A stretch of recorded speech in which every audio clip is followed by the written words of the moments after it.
সম্মানিত উপস্থিত, আসসালামু আলাইকুম। আমার আব্বা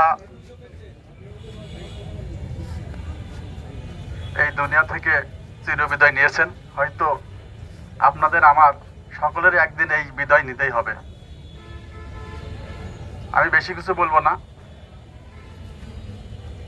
আমি সন্তান হিসাবে তার শেষ সেবাটা করে যেতে পারিনি, এইটাই আমার জীবনের সবচেয়ে বড় ব্যর্থতা।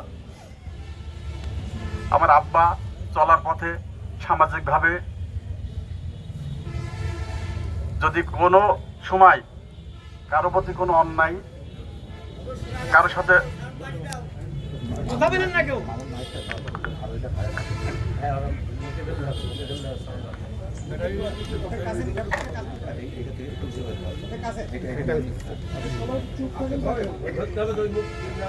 আমার আব্বা যদি কোনোভাবেই কোনো সময় চলার পথে আপনাদের কোনো কষ্ট দিয়ে থাকে, ব্যথা দিয়ে থাকে, তবে আল্লাহর হস্তে হাত জোর করে বলছে আমার আব্বাকে সবাই ক্ষমা করে দিবেন।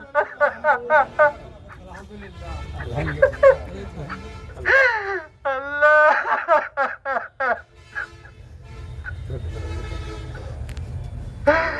আল্লাহ তুমি আমার আব্বুকে প্লিজ রজব করো। সবাই দোয়া করেন আমার আব্বার জন্য।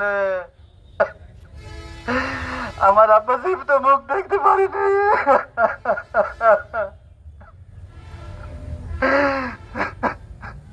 আর যদি কোনো ঋণ কার কাছে করে থাকে, যদি এখানে বলেন তা আমি চেষ্টা করবো এখানে সেই ঋণ পরিশোধ করার। আর যদি এখানে না বলতে পারেন, তাহলে আল্লাহ যদি আমার কখনো জেলখানা থেকে আইনগতভাবে মুক্তি দেয়, তাহলে আপনারা আমার কাছে বলেন, আমি অবশ্যই আপনাদের ঋণ শোধ করব। আর সবার কাছে আরো একবার জোর হাত করে বলছে আমার আব্বার জন্য দোয়া করেন, আমার আব্বার জন্য দোয়া করেন।